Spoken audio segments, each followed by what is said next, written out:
हिंदी किसान, बदलते भारत की शान।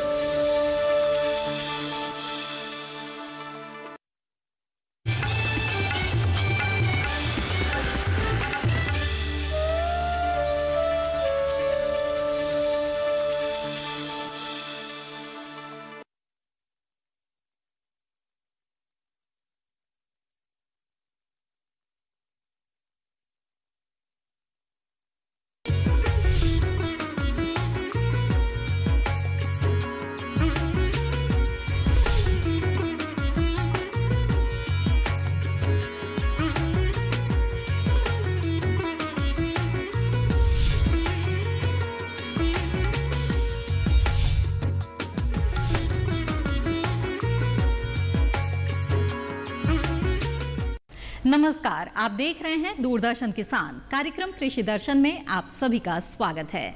कृषि दर्शन में हम आपके लिए नई टेक्नोलॉजी, नए रोल मॉडल और खेती किसानी से जुड़ी हुई तमाम जानकारियां अपने 3 सेगमेंट विज्ञान और किसान, कृषि स्टार्टअप और फार्मिंग इंडिया के जरिए लेकर आते हैं। तो आइए शुरू करते हैं आज का ये कार्यक्रम।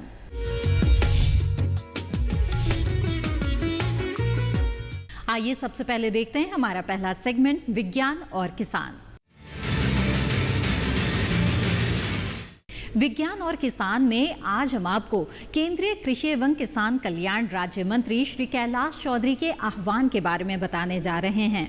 हाल ही में श्री कैलाश चौधरी ने कृषि वैज्ञानिकों से कृषि क्षेत्र में उत्पादकता बढ़ाने और किसानों की कठिनाइयों को कम करने का आह्वान किया और उन्होंने डिजिटल माध्यम से संवाद करके अपनी बातें रखी। आइए देखते हैं। केंद्रीय कृषि एवं किसान कल्याण राज्य मंत्री श्री कैलाश चौधरी ने IIM शिलोंग द्वारा आयोजित हॉर्टिकल्चर सिंपोजियम 2020 में वीडियो कॉन्फ्रेंसिंग के माध्यम से भाग लिया। इस डिजिटल संवाद में राज्य मंत्री श्री कैलाश चौधरी ने कृषि विद्यार्थियों और वैज्ञानिकों से कृषि क्षेत्र में उत्पादकता बढ़ाने व किसानों की कठिनाइयां कम करने पर ध्यान केंद्रित करने का आह्वान किया। राज्य मंत्री श्री कैलाश चौधरी ने कहा कि देश के वैज्ञानिकों के समक्ष आने वाले समय में बढ़ती आबादी को पोषण युक्त भोजन उपलब्ध कराने की चुनौती रहेगी। उन्होंने कहा कि खाद्यान्न के मामले में भारत न केवल आत्मनिर्भर है बल्कि अतिरिक्त उत्पादन की स्थिति में है। भारत के किसानों ने साबित किया है कि वे किसी भी कठिन चुनौती का सामना करने में सक्षम हैं। कृषि राज्य मंत्री श्री चौधरी ने कहा कि खेती क्षेत्र में बड़ा निवेश लाने के संबंध में प्रधानमंत्री ने कृषि आधारभूत संरचना के लिए 1 लाख करोड़ रुपए का प्रावधान किया है। इसके साथ ही मत्स्य पालन, पशुपालन आदि सब क्षेत्रों में भारत एक बड़ी छलांग लगाए, इसके लिए भी कोशिश जारी है।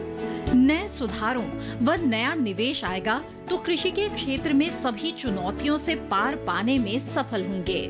नए सुधारों का फायदा भी ग्रामीण क्षेत्र को मिलेगा। कृषक सबसे बड़ा उत्पादन करता है।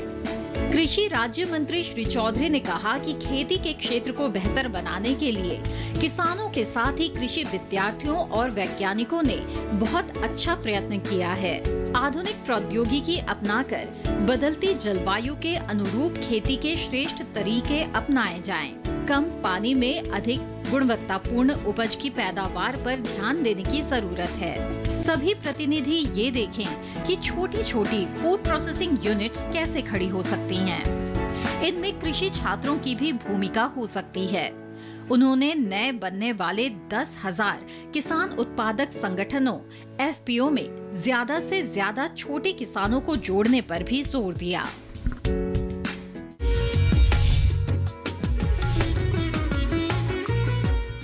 कार्यक्रम कृषि दर्शन में फिलहाल वक्त है एक छोटे से ब्रेक का। ब्रेक के बाद देखेंगे कृषि स्टार्टअप। आप बने रहें दूरदर्शन किसान पर।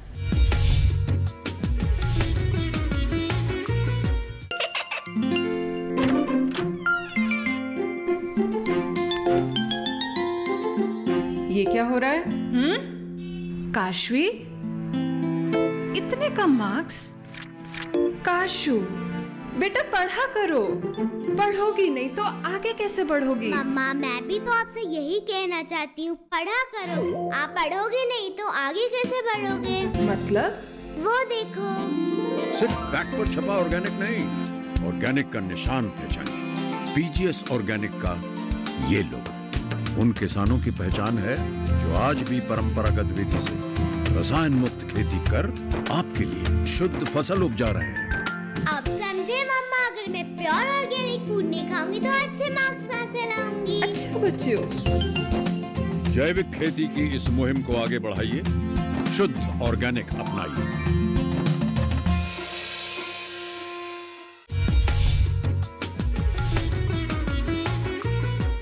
ब्रेक के बाद आप सभी का फिर से स्वागत है। आप देख रहे हैं कार्यक्रम कृषि दर्शन। आइए अब देखते हैं हमारा अगला सेगमेंट कृषि स्टार्टअप। खेती किसानी में पानी का बड़ा महत्व है। किसानों को अच्छी उपज तभी मिल सकती है जब फसलों को उचित मात्रा में पानी मिले। लेकिन अगर बात करें राजस्थान की, जहां पर पानी की उपलब्धता बेहद कम रहती है, तो किसानों के सामने चुनौतियां बढ़ जाती है। और इसी संकट से बचाव के लिए आगे आए किसानों के महानायक सुंडाराम, जिन्होंने ऐसी क्रांति लाई कि रेगिस्तान में हरियाली छा गई। तो आज हम बात करने जा रहे हैं सरकार द्वारा ढेरों पुरस्कारों से सम्मानित किसानों के महानायक सुंडाराम की।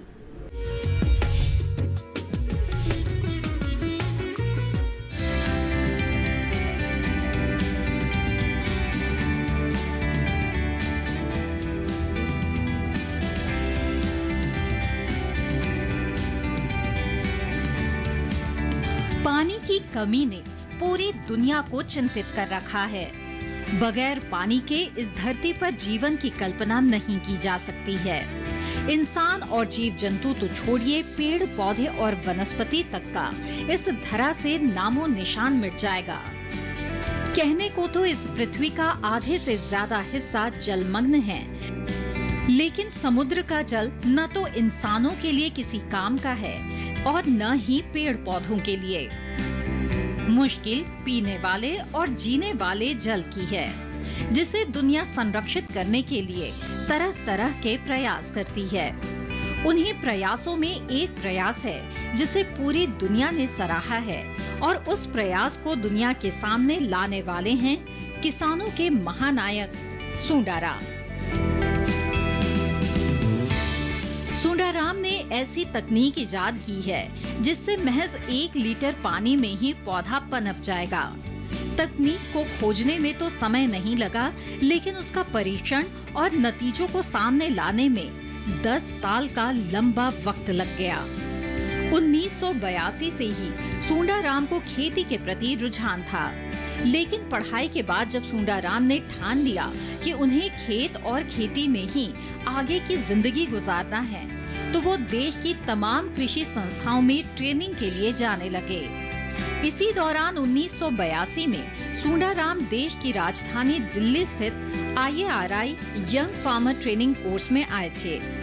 इस ट्रेनिंग के दौरान उन्हें ड्राई लैंड फार्मिंग के बारे में जानकारी दी गई। हुआ क्या कि मैं 1982 में यंग फार्मर ट्रेनिंग कोर्स में था IARI में, तो वहाँ ड्राई फार्मिंग की टेक्निक सीखी थी। सितंबर आ गया, जो पौधे लगाने हैं वो छोटे छोटे 1-1 लीटर के खड्डों में आप वो करके उसमें पौधे लगा दिए, और कि गर्मियों में जब आएगी तो ज़्यादा बड़े गड्ढे करके पानी दे देंगे। हुआ ऐसा कि हम पानी न सर्दियों में दे सके न गर्मियों में, लेकिन पौधे जिंदे रहे।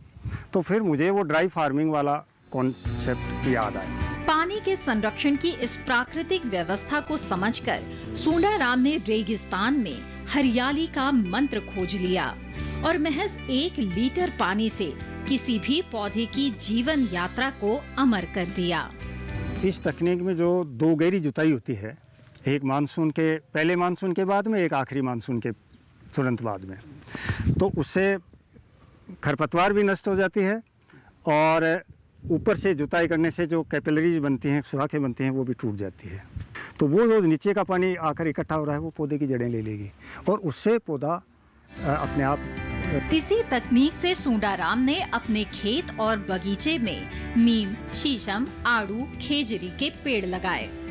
इस बगीचे में ये फलदार आंवले के पेड़ भी सुंडाराम ने 1 लीटर पानी वाली तकनीक से लगाए, और सुंडाराम का दावा है कि ये आजीवन जिंदा रहेंगे।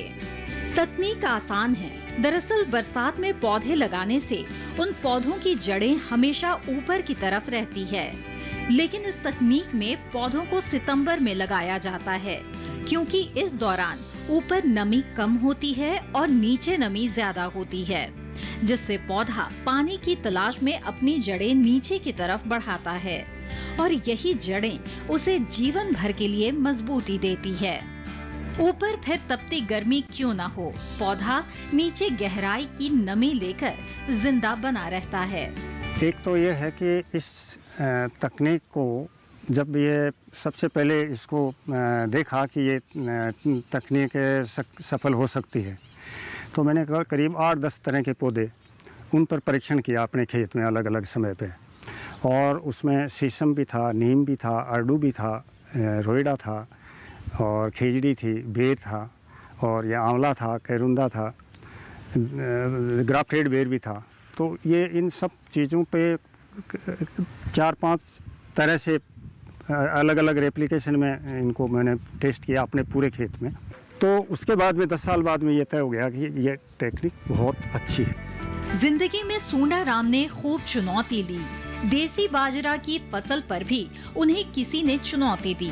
चुनौती ये कि देसी बाजरा की बालियों में एक रूपता लाना मुश्किल ही नहीं, नामुमकिन काम है। सूंडा राम कोई ब्रीडर यानी पादप प्रजनक नहीं थे, एक साधारण किसान थे। बावजूद इसके उन्होंने चुनौती को स्वीकार किया और महज 3 साल में उन्होंने बाजरे की फसल में एक रूपता लाकर दिखा दिया। कहा था कि आप बाजरे के चक्कर में मत पड़ना, पूरी जिंदगी में भी यूनिफॉर्म नहीं लेके आओगे बाजरे को, देसी को।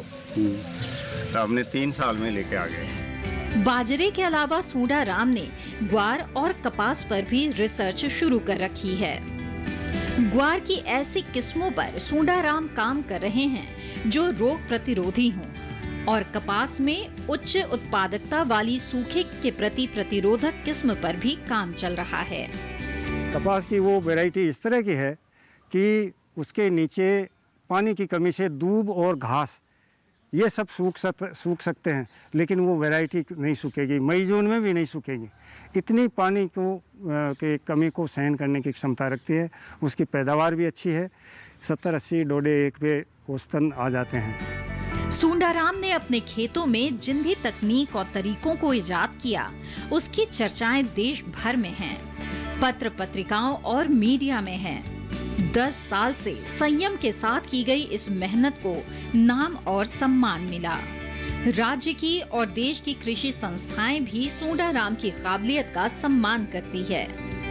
वन विभाग तो ये मान भी चुका है कि पानी बचाने की ये तकनीक दूसरी परंपरागत तकनीकों से कई मायनों में अव्वल है।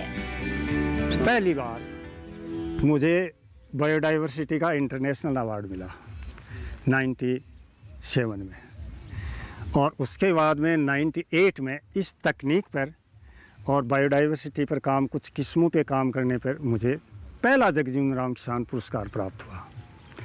और अब तो हर क्षेत्र में जो क्लाइमेटिक 10 जोन हैं उसमें हर एक में एक दिया जाता है, और वो 1998 में 1 लाख का पुरस्कार था जो हाईएस्ट था। ICAR का किसी भी, चाहे साइंटिस्ट हो चाहे इंस्टीट्यूट को दो, वो हाईएस्ट था, उसके बराबर था ये।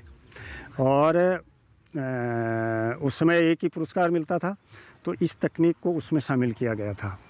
और फिर बायोडाइवर्सिटी और इस तकनीक पर मैं कितने ही राष्ट्रीय और अंतर्राष्ट्रीय जो कार्यशाला हैं उसमें भाग लेता। दरअसल सूंडा राम की ये तकनीक सूखे वाले इलाकों की अर्थव्यवस्था में नई जान फूंक सकती है। कुछ ऐसे पेड़ हैं जिनके उत्पादन से इस इलाके को भारी फायदा हो सकता है, जैसे आड़ू को ही लीजिए। इस पेड़ की लकड़ी की बड़ी मांग है। इमारती लकड़ी होने की वजह से इसकी कीमत भी किसानों को अच्छी मिलती है। बड़ा ही साधारण सा जीवन जीने वाले सूंडा राम को देखकर उनकी काबिलियत का अंदाजा नहीं लगाया जा सकता। ग्रामीण परिवेश में पले बढ़े सूंडा राम की प्रारंभिक शिक्षा गांव में ही हुई। हालांकि सूंडा राम का परिवार इलाके का प्रगतिशील किसान परिवार शुरू से ही रहा। यही वजह रही कि सूंडा राम का बचपन से ही खेती के प्रति लगाव रहा। फार्मर इनोवेशन के मामले में राजस्थान का स्थान अग्रणी है। इस राज्य के किसानों को हर साल इनोवेशन के लिए कोई न कोई अवार्ड मिलता है और इसके पीछे सूडाराम जैसे नायकों की भूमिका अहम है। सूडाराम का फॉर्मूला सीधा है, स्वदेशी ज्ञान और नए ज्ञान का समन्वय करके इस देश के किसानों को और कृषि को आगे, बहुत आगे ले जाया जा सकता है।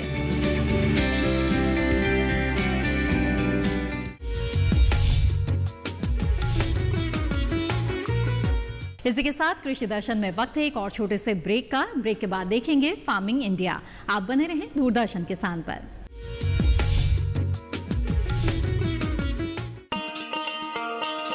किसान भाइयों गांठ बांध लो, गांठ बांध लो, बात बहुत है काम की, समृद्धि के पैगाम की। मिट्टी के मिजाज को समझो, मिट्टी के हर राज को समझो, मिट्टी की तुम जांच कराओ, मुफ्त सॉइल हेल्थ कार्ड ले जाओ। कभी मुनासिब बीज लगाओ, सही किस्म की खाद ले आओ, जितनी जरूरी उतनी डालो, सही मात्रा खुद पहचानो, इसको अपना मंत्र बना लो, मिट्टी की सेहत को जानो। बात बहुत है काम की, कम लागत अधिक वरदान की। किसान भाइयों गांठ बांध लो, आज ही मिट्टी की जांच कराएं। राज्य सरकार के कृषि अधिकारी से संपर्क करें और मुफ्त में सॉइल हेल्थ कार्ड पाएं। कृषि और किसान कल्याण मंत्रालय द्वारा किसान हित में जारी। सूखा हो या बेमौसम की बरखा हो, कीड़ा लगे खेत में या दुविधा हो, बहुत ही कम प्रीमियम पे पूरी हो भरपाई, फसल बीमित रहे कटाई के बाद भी भाई। हाँ, ऋणी या अऋणी अब हर किसान लाभ उठाए, एक मौसम एक दर है, सब किसान बीमा कराए, प्रधानमंत्री फसल बीमा योजना से हर किसान मुस्काए। कृषि और किसान कल्याण मंत्रालय द्वारा किसान हित में जारी। ब्रेक के बाद आप सभी का फिर से स्वागत है। आप देख रहे हैं कार्यक्रम कृषि दर्शन। आगे आइए देखते हैं हमारा अगला सेगमेंट फार्मिंग इंडिया और जानते हैं कि खेती किसानी से जुड़ी किस तरह की अहम जानकारी आज इस सेगमेंट के माध्यम से हम आपके लिए लेकर आए हैं।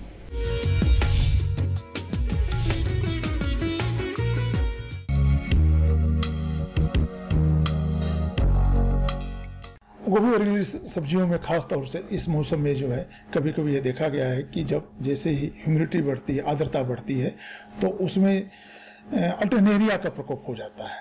तो अल्टरनेरिया के प्रकोप से बचने के लिए आप जो है मैनकोजेब का आपको छिड़काव करना चाहिए और इससे जो है उसका प्रकोप जो है कम हो जाएगा। और साथ साथ जो है उसमें कीड़े भी कभी कभी आप देखते होंगे कि एक एक झुंड में इस पर डेट्रा का प्रभाव काफ़ी प्रकोप होता है। तो कीड़ों से भी बचने के लिए अगर शुरुआती दौर है तो पत्तियों को इकट्ठा कर लेनी चाहिए और कीड़ों को नष्ट कर देना चाहिए। अगर ज़्यादा हो गया है तब तो उसमें हमको दवाई छिड़कनी पड़ती है और उसके लिए SMP जो कि बाजार में उपलब्ध है उसको हम छिड़काव कर देते हैं और उसके वजह से जो है वो स्वयं खेत में जो है एक तरह का वायरस होता है और उसमें इस पर डटरा पर फैल कर उसको जो है उसको नष्ट कर देता है। इसी तरह से कभी कभी जो है झुलसा का भी प्रकोप जो है टमाटर में हो जाता है, तो उससे भी बचाव करने के लिए आपको जो है मैनकोजेब या रोडोमोलियम जेट का जो है प्रभाव इस्तेमाल करना चाहिए, जिसके प्रयोग से जो है जितने पत्ते वाली जो बीमारियां लगती हैं या झुलसा लगता है टमाटर वर्गीय खास तौर से टमाटर में, उससे इसका निदान हो जाता है। और इस मौसम में खास तौर से आप किसान भाइयों को ये ध्यान देने योग्य बातें हैं कि पानी जो है समयानुसार और कम से कम पानी दें, क्योंकि कम से कम पानी देने पर और पानी बार बार देने से ज़्यादा अच्छा है कि एक ही बार ज़्यादा पानी न दें, क्योंकि बहुत ज़्यादा पानी देने से उसमें कभी कभी पौधों को विल्टिंग होने की भी संभावना होती है। अगर खेत समतल नहीं है तो कहीं पर पानी ज़्यादा लग जाता है, कहीं पर कम लग जाता है, तो ये सारी चीज़ें जो है पौधों के लिए नुकसानप्रद होता है। और आजकल तो हम लोग हमेशा सलाह देते हैं किसान भाइयों को कि जो भी रोपाई करनी हो, चाहे जड़ वाली तो करते ही हैं, इसके साथ साथ गोभी वर्गीय है या टमाटर वर्गीय वर्गीय हैं तो उसको आप मेढ़ों पर ही लगाएं, क्योंकि मेढ़ों पर आपको प्रबंधन करने पर जो सस्य प्रबंधन है उसमें आपको काफ़ी जो है सहूलियत होती है, काफ़ी जो है आपको अच्छा होता है, ताकि उसमें निराई गुड़ाई भी अच्छी तरह से कर देते हैं और पौधों को कतार से कतार और पौध से पौध की दूरी भी आप अच्छी तरीके से उसको जो है मेंटेन कर लेते हैं, ताकि और पौधे में जो विकास भी अच्छा तरीके से होता है। तो हम हमेशा आपको सलाह देते हैं कि जो भी खेती करें शरतकालीन में आप मेढ़ों पर करें, और ये मेढ़ें जो हैं ज़मीन से करीब करीब 20-22 सेंटीमीटर जो है ऊंची होनी चाहिए। और जैसी फसल हो, जैसे अगर जड़ वाली फसलें हैं तो करीब करीब 40-45 सेंटीमीटर कतार से कतार की दूरी होनी चाहिए। अगर टमाटर वर्गीय हैं तो 60 से जो है 75 सेंटीमीटर होनी चाहिए। अगर गोभी वर्गीय हैं तो इस समय जो है कम से कम 45 से 50 सेंटीमीटर कतार से कतार की दूरी होनी चाहिए। और पौध की दूरी भी आवश्यकता अनुसार आप मेंटेन करते हैं। जैसे कि अगर जड़ वाली सब्जियां हैं तो 10 से 12 सेंटीमीटर पौध से पौध की दूरी होनी चाहिए। पौधों से पौधों की दूरी जैसे अगर अगेती है तो करीब करीब 40 से 45, अगर थोड़ा सा देर है तो 60 से जो है 65 सेंटीमीटर या 70 सेंटीमीटर हम हमेशा दूरी जो है, चाहे टमाटर हो चाहे गोभी वर्ग की सब्जियाँ हों, उसको हम मेंटेन।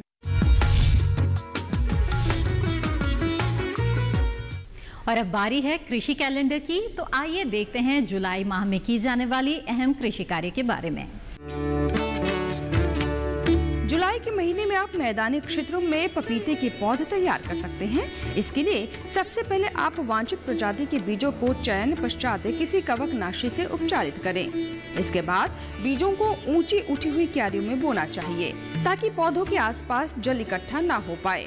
पौधशाला में बीजों को रोग से बचाने के लिए क्यारियों को बुआई से 15 दिनों पहले ही 2.5% फॉर्मल्डिहाइड के घोल से उपचारित करें। 48 घंटे बाद पॉलीथीन से ढककर कीटाणु रहित कर लें। बीजों के अंकुरण के बाद थीरम 0.2% के घोल का छिड़काव करें, जिससे पौधों में किसी भी प्रकार का रोग उत्पन्न न हो सके। साथ ही पपीते के पौधे जल भरण के प्रति बेहद संवेदनशील होते हैं, इसलिए बगीचे में जल निकासी की समुचित व्यवस्था होनी चाहिए। जुलाई में आप पपीते के पौध को कर सकते हैं तैयार। पपीते के बीजों को ऊंची उठी हुई क्यारियों में बोना चाहिए।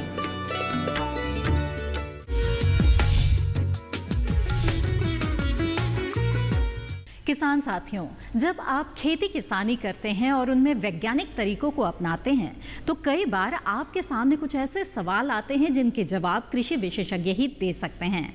और ऐसे ही सवालों के जवाब हम आप तक पहुंचाने की कोशिश करते हैं कार्यक्रम कृषि दर्शन के माध्यम से। तो आइए देखते हैं ऐसे ही कुछ सवालों के क्या जवाब दे रहे हैं हमारे आज के कृषि विशेषज्ञ।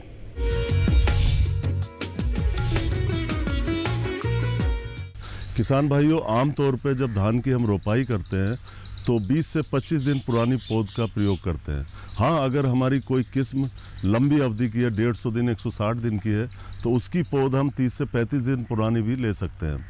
लेकिन होता क्या है, कई बार बारिश देर से आती है या बारिश बहुत ज़्यादा आ जाती है। इन दोनों कारणों से किसान भाई समय पर धान की रोपाई नहीं कर पाते, यानी रोपाई में देरी हो जाती है। ऐसी दशा में आपकी पौध भी पुरानी हो चुकी होती है और आपको रोपाई करनी पड़ती है। किसान भाइयों, जो पुरानी पौध है उसकी अगर आप पछेती रोपाई कर रहे हैं तो आप कर सकते हैं। अगर आप अच्छे से उसका प्रबंध करें तो ये संभव है कि आप धान की पैदावार पुरानी पौध से भी अच्छी ले सकते हैं। ऐसी दशा में आपको 4 बातों का ध्यान रखना है। पहली बात है कि जब आप पौध उखाड़ते हैं तो उस समय तक पौध काफ़ी लंबी हो चुकी होती है, उस पर पत्तियाँ भी ज़्यादा आ जाती हैं। इस दशा में आप उसको ऊपर से चोटी उसकी काट दें दराज से या हाथ से। साथ ही साथ जो साइडों में पत्ते होते हैं उनको भी काट दें, क्योंकि जब हम रोपाई करते हैं तो पौधा पानी वाष्पोत्सर्जन द्वारा छोड़ता है, यानी पानी पौधे के अंदर जो पानी है उसका नुकसान होता है। ऐसी दशा में पौधे की स्थापना मुश्किल हो जाती है अगर उसमें सारी पत्तियां हैं, क्योंकि पानी उससे पौधे से ज़्यादा उड़ता है।